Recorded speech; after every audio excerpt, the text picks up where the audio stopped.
Wala akong alam sa ibinibintang mo. Kung totoong may nanuhol sa'yo, bakit hindi mo tinanggap yung suhol? Don Ramon, kung hindi niyo na itatanong, isa po ako sa mga naging scholar ng Altamonte Foundation. Kung hindi niyo po ako pinag-aral, baka hanggang ngayon basurero pa po ako. Ngayon po, kung nagdududa pa rin kayo, pwedeng i-check niyo sa NBI ang resulta ng mga fingerprints. Malalaman niyo po, totoo ang sinasabi ko. Hindi na kailangan. Naniniwala ako sa'yo. Carlos Miguel, huwag mong sabihin yan. Maawa ka naman sa akin. Awa? Ha?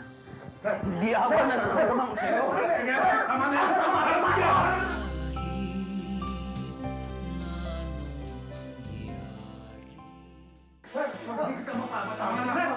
Carlos Miguel, tama na! Kulang ba yung buhay mo sa ginawa? Tama yan! Carlos Miguel, tama na yan!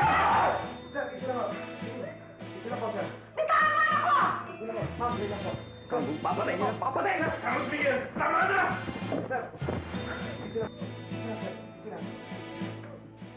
Ano ba ang chismis at pinasundo mo kami sa driver mo, girlfriend? Alam niyo ba na nagpapaturo ng social etiquette kay Bea Laurel ang asawa ni Gilbert Salameda? Really? How did you know all about this? Ay, nakausap ko si Bea. At sabi ko sa kanya, turuan niya ng mali. And guess what? Pumayag siya!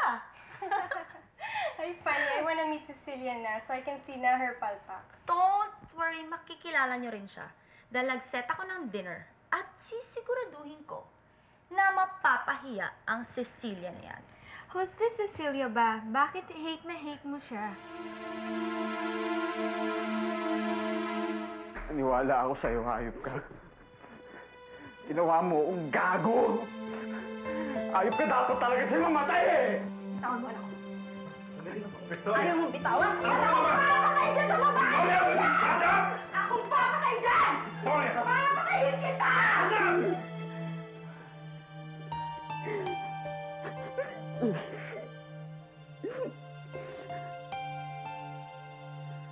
Sa tingin niya kasi, aagawin ng Cecilia na yon ang boyfriend niya. My gosh, Pandora, you're so paranoid na. We know naman na inagaw na ng iba yung first boyfriend mo, pero this time, hindi na ulit mangyayari yan kasi may asawa na si Cecilia, di ba? So, as if naman that would stop her from flirting with my boyfriend. Sa babae, iba pa rin ang tunay na lalaki. And we know naman that Leroy is the real man. Masarap yumakap, magaling humalik. At saka siya lang ang nakakain ng temper ko, kaya't hindi ko pababayaan na maagaw siya sa akin ng iba. Lalong-lalo na si Cecilia na yan. It's over, ate. Bumaliktad yung taong binayaran niyo. Kaya galit na galit sa akin ngayon si Carlos Miguel. Asan ka? Andiyan ka pa sa mga Altamonte? Oo, ate. Sino kausap mo? Tama na, Carlos Miguel! Huwag mo siya saktan! Hello? Sino to? Carlos Miguel, binabalaan kita.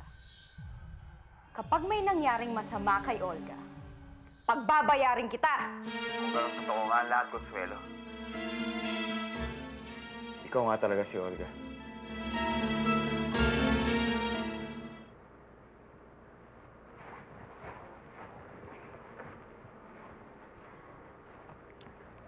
Sir, Ana. Kamusta na sakit ni Jimboy? Sir, hindi pa rin ho bumababa ang lagnat niya eh. Sir, alam ko na ho kung bakit lalo nagkasakit si Jimboy. Kasi Vladimir, anong pinag-uusapan ninyo?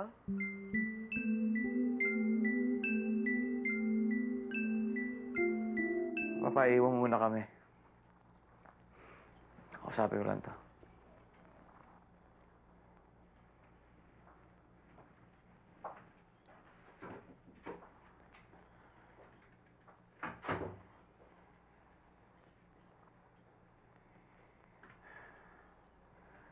Bakit mo nagawa sa akin to, Olga?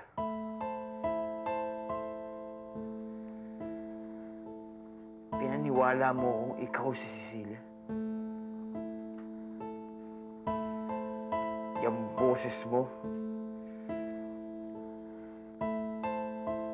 Pati ang kilos mo. Pati ang mukha mo, kinopya mo kay Cecilia.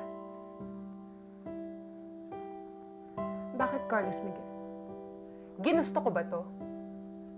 Kanino bang kasalanan to? Hindi ba't sa'yo? Hindi ba't ikaw ang pumilit sa akin na iparitoke ko ang mukha ko?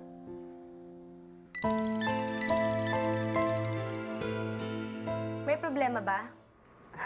Wala, Charity. Pinag-uusapan lang namin ni Aning tungkol sa pagkakasakit ni Jimboy. O, Ana, ano nga ba yun?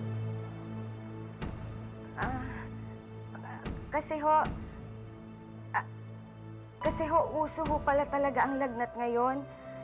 Yung bata nga ho dyan sa tapat, may lagnat din ho eh. Kaya nga sa susunod, Ana, alagaan mong mabuti yung bata. Ayoko nang mauulit na magkakasakit si Jimboy. Maliwanag? Oho, sir.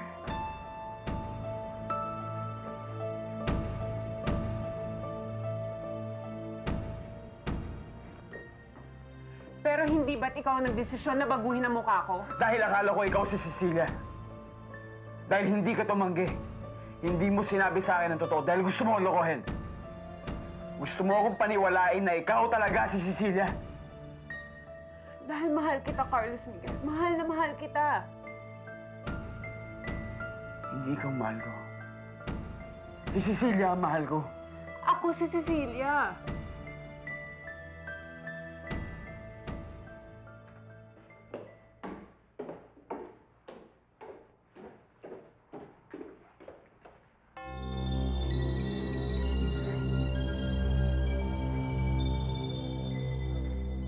Ano yung gustong isumbong mo sa asawa ko, ha?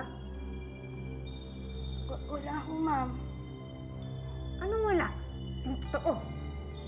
Magsabi ka, ha? Kung hindi, ititigil ko yung pagbibigay ng pera para sa nanay mo.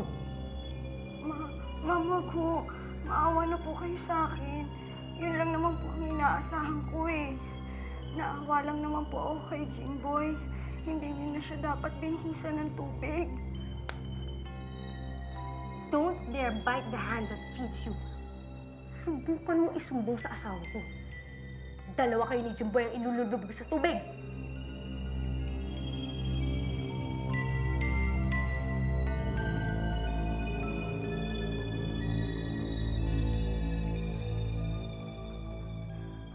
Ako si Cecilia. Tama na yung pagpapanggap mo. Alam na natin lahat na hindi ikaw si Cecilia. Pero pwede akong magpanggap para sa'yo. Isipin mo na lang na hindi mo natuklasan yung totoo. Isipin mo na lang na ako si Cecilia. Ako yung babaeng mahal mo. Hindi ko gagawin yun, Olga. At hindi ko kakalimutan na hindi ikaw si Cecilia. Dahil di na ako papaloko pa sa'yo ulit!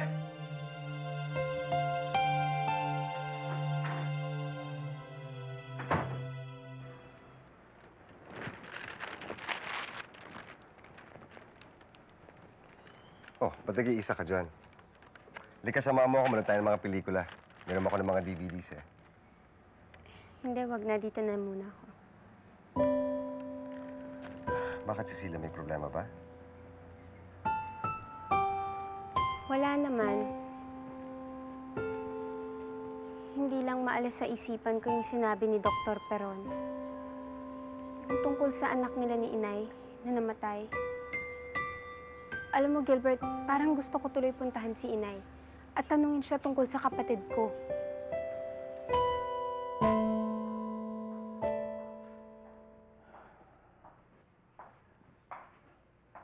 Ramon? Ramon?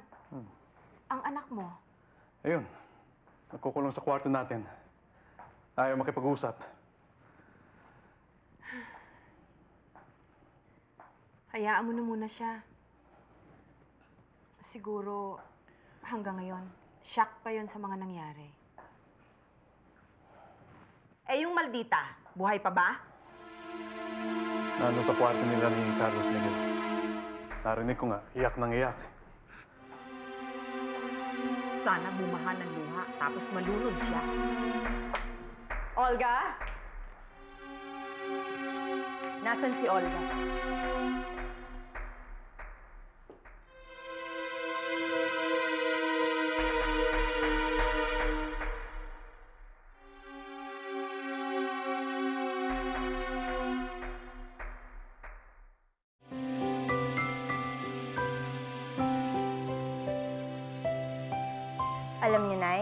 mukhang effective yung binigay na gamot ng kaibigan ni doktor. Pero no, ayan at natutuyo yung mga sugat nyo. Mabuti naman, anak. Ang akala ko ako lang ang nakakapansin. Halika, anak. Samahan mo ko. Gusto kong magpunta sa ate mo at ipakita sa kanya na gumagaling ang mga sugat ko. Ho? Nay, sige kayo na lang. Kasi may pupuntahan kami ni Leona, yung tita niya may sakit.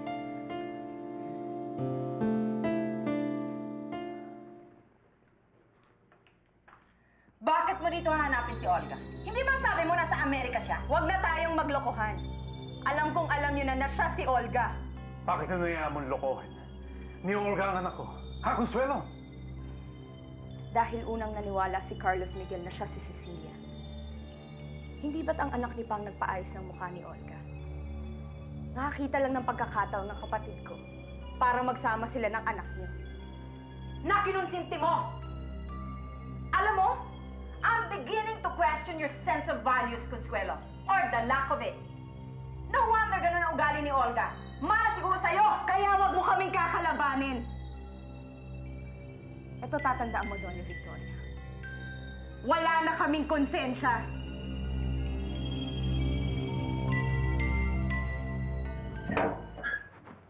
Kapag nakita ko ulit yung hayop na detective na yan, yari sa akin yan.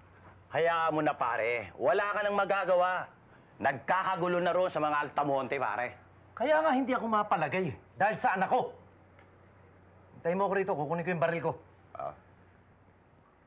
Oh, at ikaw, saan ka pupunta? Sa mga Altamonte, dadalawin ko ang anak ko. Bakit? Huwag ka nang makigulo doon. Ayokong pumunta ka sa mansyon. Makigulo? Bakit? May gulo ba sa mansyon? Olga?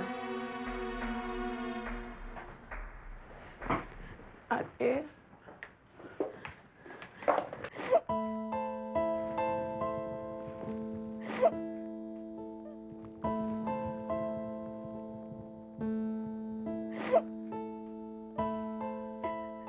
Gulo? Ano gulo? Juancho, sa'yo nang galing yun. Meron ka bang hindi sinasabi sa akin? Meron bang nangyayari sa mansyon na hindi ko nalalaman? Wala. Basta't ayoko lang napupunta ka doon. Tapos.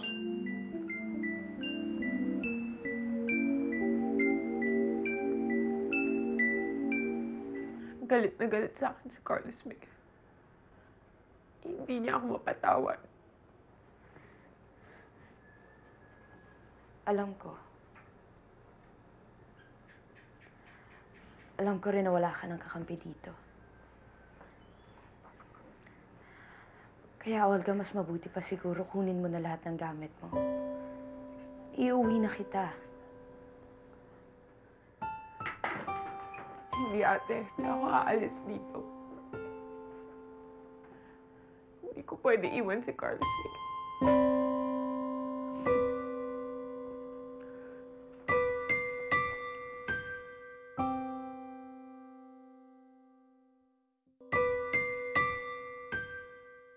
Olga, huwag ka na magbulag-bulagan pa. Tapos na yung masasayang araw mo dito. Olga, huwag mo namang isiping magbabago pa ang isip ni Carlos Miguel. Baka kung ano pang gawin niya sa'yo.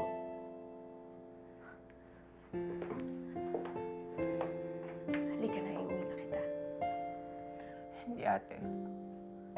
Kahit saktan pa ako ni Carlos Miguel, hindi ako aalis dito.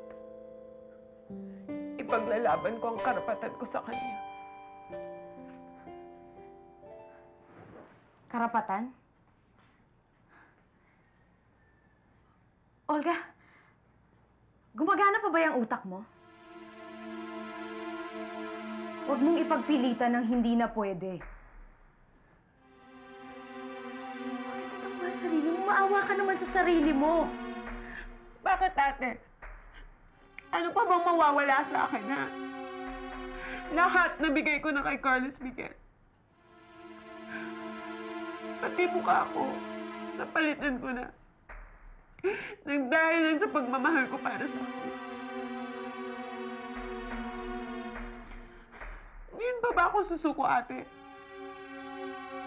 Hindi ako aalis dito. Hindi ako aalis dito.